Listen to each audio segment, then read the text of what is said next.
డబ్బు, అనారోగ్యం, ఉద్యోగం, వ్యాపారం, అప్పులతో బాధపడుతున్నారా? మీకోసమే లాంచ్ యువర్ ఫ్యూచర్ ప్రోగ్రామ్. నమస్తే రమగారు. నమస్తే జయ.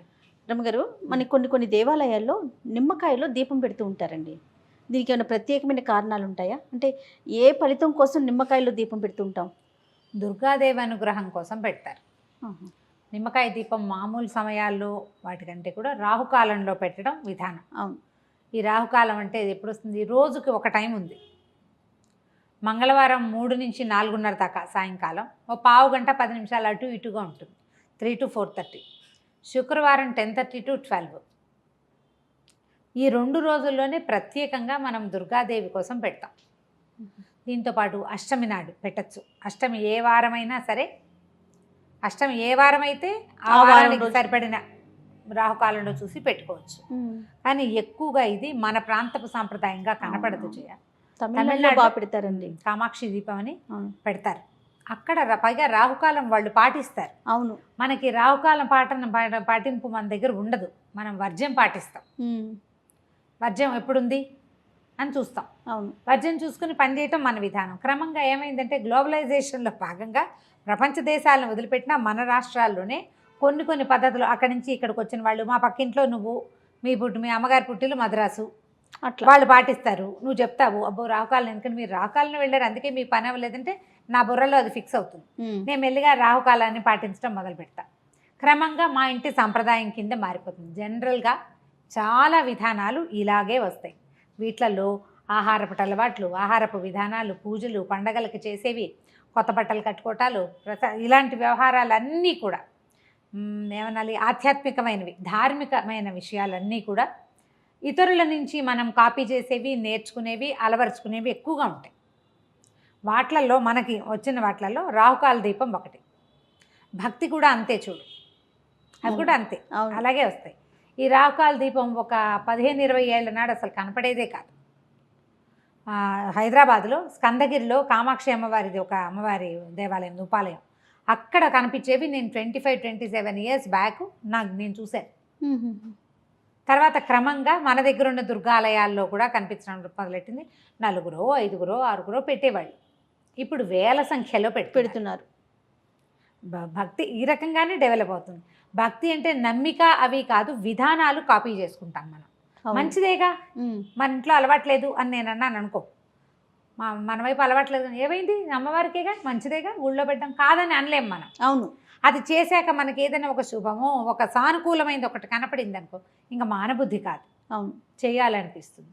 బోల్డ్ అని విధానాలు ఉన్నాయి దానికి. శుక్రవారం కానీ మంగళవారం కానీ రాహుకాలంలో అమ్మవారి సన్నిధిలో దీపం పెట్టుకోవచ్చు. ఒక్క దీపం నుంచి 9 దీపాల వరకు ఒక దీపం పెడతారు. ఒకే నిమ్మకాయ ఒక డిప్పలోనే, ఆ నిమ్మ డిప్పలు వెనక్కి తిప్పి దాంట్లో ఆవునేతి దీపాన్ని వెలిగించటం ఒక పద్ధతి. నువ్వుల నూనె వెలిగిస్తే మంచిదని మొన్న మధ్య ఎవరో చెప్పారు నాకు. సరే, మనకు ఒకటి తెలుసు, స్వధర్మ నిధనమే మంచిది, ఎందుకు వచ్చిన గోల, కొత్త ఐడియాలు తీసుకోకూడదు అనుకున్నా. కానీ నేను ఒకటి తర్వాత 3 దీపాలు పెడతారు, 5, 9 పెడతారు. 9 దేవాలయ నియమంగా చెప్తారు. 9 పెడతారు. 9 డిప్పలు. 9 డిప్పలు పెడతారా? ఓకే. ఓ 5 కాయలు కోసి, అదేలే 5ని 10 డిప్పలు తీసేసి ఒక డిప్ప పక్కన పెట్టేస్తారు. మిగతా వాటిలలో ఈ డిప్పలు వెనక్కి తిప్పిన డిప్పల్లో పెడతారు. ఒక చోట ఒక దేవాలయంలో అయితే అసలు డిప్ప వెనక్కి తిప్పకుండా నిమ్మకాయ కట్ చేయటం, దాని మీదే ఆవునేతి దీపాన్ని ఒత్తిని ఆవునేతిలో నానబెట్టారు, అది ఎత్తి పెట్టారు. ఓకే. చాలామంది ఎట్లా చేస్తారంటే విధానాలు ఒకళ్ళనొకళ్ళు కాపీ చేస్తాం కదా, ఈ నిమ్మకాయ రసం పిండేస్తారు, దాన్ని పారబోయకుండా ఆ నిమ్మ రసంతో పులిహార చేసి నివేదన పెడతారు. అమ్మవారు ఎట్లాగూ మన పసుపచ్చన్న ఇష్టం, హరిద్రాన్నైక రసిగా అని చెప్తారు లలితలో. అవును. ఆవిడకి హరిద్రాన్నం అంటే ఇష్టం, పసుపు అన్నం అంటే పులిహోర ఇష్టం. నిమ్మకాయ పులిహోర అమ్మవారికి నివేదన, రసం పారే ఎక్కర్లేదు, అది కూడా అమ్మ సేవలోనే వినియోగింపబడుతుంది. కాబట్టి మనం ఇలా పెట్టుకోవచ్చు. రమగారు, దేవాలయాల్లోనే వెలిగించాలా, ఇంట్లో కూడా పెట్టుకోవచ్చా? ఇంట్లో కూడా పెట్టుకోవచ్చు. ఆ సమయంలో పెట్టుకోవచ్చు. మనం ఎట్లా అంటే అప్పటిదాకా అభోజనంగా ఉండి, శుక్రవారం 10:30 దాకానే కదా, 10:30కి మనం ఇంట్లోనే ఓ చిన్న పీట ఏదైనా ఒక ప్రత్యేకంగా అట్టి పెట్టుకోండి. పద్ధతులే, తమిళనాడు సాంప్రదాయాలే, వాళ్ళంతా ఇట్లాగే చేస్తారు. అవును. పీట మీద చక్కగా ముగ్గేసి నిమ్మకాయలు పెట్టడానికి వీలుగా ఏర్పరచుకుని ముగ్గు మీద ఈ 9 ఇవి పెట్టుకోవటం. 9 చెప్పాక 3, 5 ఎన్నైనా పెట్టచ్చని మనం ఏదైనా ఒకటి అలవర్చుకుంటే ఇంకా దాన్ని కంటిన్యూ చేసుకోవాలి ఓకే. ఓ పద్ధతి ప్రకారం. ఇదేంటంటే మనకి జాతకాల్లో రాహుగ్రహానికి ఇబ్బందులు ఉన్నప్పుడు రాహువుకి అధిష్టాన దేవత దుర్గ, అందుకోసం ఆమెని ఆరాధించడం కోసం దుర్గా స్తవం చదువుకోవటం. దుర్గా ద్వాత్రింశమాల ఒకటి ఉంది, 32 నామాలు ఉన్నది. దుర్గా దుర్గార్తిసమని దుర్గాపద్వినివారిణి, మంచి శ్లోకం. అన్నీ దుర్గ దుర్గ దుర్గ దుర్గ వస్తాయన్నమాట. అట్లాంటివి చదువుకుని దీన్ని వెలిగించుకోవటము. తర్వాత ఈ నిమ్మకాయతోటో ఇంకో దేనితోటో ఒక పులిహార చేసి అన్న నివేదన చేయటము, దాన్ని బాగా ప్రసాదాన్ని పంచటము దాని నియమం. అది ఇప్పుడు శుక్రవారం మంగళవారం అయితే మధ్యాహ్నం 3 గంటలకి, అప్పటిదాకా భోజనం చేయకూడదు, అన్నం తినకుండా ఉండాలంటారు. 3 గంటల నుంచి 4:30 దాకా. కానీ నేను చాలా చోట్ల గమనించింది ఏంటంటే మంగళవారాలు దేవాలయాల్లోనూ, శుక్రవారాలు ఇంట్లోనూ పెట్టుకుంటారు. ఓహో.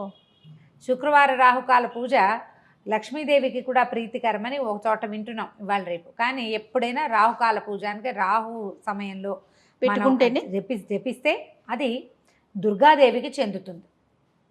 ఆ సమయంలో దుర్గని గనక పూజిస్తే అమ్మవారి దయ వల్ల రాహు గ్రహం తాలూకు మనకి అంతర్దశలలోనూ విదశలలోనూ ఎక్కడో చోట రాహు తాలూకు ప్రతాపం ఉన్నప్పుడు, మనకి ఇబ్బందులు ఉన్నప్పుడు అవి తొలగిపోవటం కోసం సాధారణంగా జాతకాన్ని ఫాలో అయ్యి చేస్తారు ఇట్లాంటివి. కాదు రమ్మగారు, పెళ్ళైన వారైనా పెళ్లి కాని వాళ్ళు ఎవరైనా చేయొచ్చు. ఎవరైనా పిల్లలకి జాతకం చూపిస్తారు, రాహుదోషాలు ఉంటాయి, రాహుగ్రహంతో ఇబ్బందులు ఉన్నాయి, అలా చెప్పారనుకో ఏం చేయించమంటారు అంటే పరిహారం చెప్తారు, రాహుకాల దీపం పెట్టండి అంటే సులువు కదా. అవునవును. దుర్గాదేవికి సంబంధించిన స్తోత్రాలు కొన్ని చక్కగా చదువుకోవటం, నేర్చుకోవటం, దేవాలయానికి వెళ్ళి అక్కడ శ్రద్ధగా చేయటం, ఆ దీపాన్ని అమ్మవారికి చూపించడం. దుర్గ చక్కగా స్థిమితంగా కూర్చుని ఉంటుంది.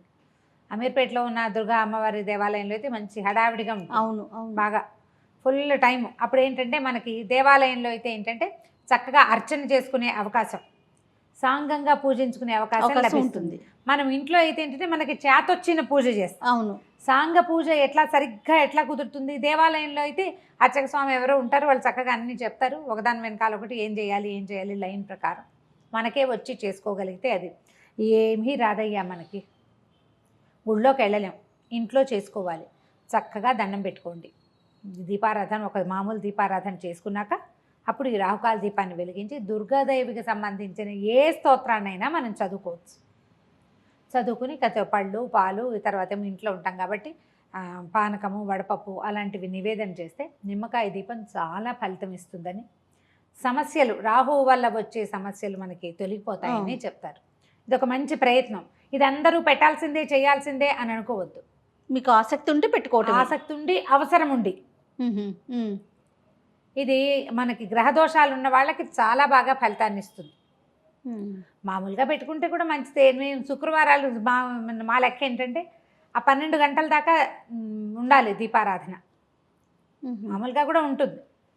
శుక్రవారం ఏదైనా కాస్త అటు ఇటుగా లేట్ అయినా, పూజ లేట్ అయినా కూడా 10:30 లోపల దీపం పెట్టాలి, 10 రాకాలానికి ముందే దీపం పెట్టాలి అని పెట్టుకుంటాము.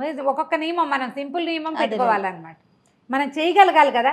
ఏదైనా పెద్దది బరువు పెట్టుకోవడం సులువు, దానికోసం ఇంటిలిపాది ఇబ్బంది పడేలాగా ఉండకూడదు. ఈజీగా చేసుకుంటే కనుక మామూలుగా దుర్గా ఆరాధనే చాలా అత్యద్భుతమైన ఫలితాన్ని ఇస్తుంది. భయం పోగొడుతుంది. ఆపదలలో కూడా మన వెన్నంటి ఉండి, ఆపదలు రావని చెప్పలేం, వస్తాయి, వచ్చినా కూడా వాటిని తట్టుకోగలం, తప్పించుకోగలం, ఎవరిదైనా సహాయం లభిస్తుంది. అందుకని ఎప్పుడు దుర్గా పూజ చాలా సత్ఫలితాలను ఇస్తుంది. అందులో ఇదొక విధానం.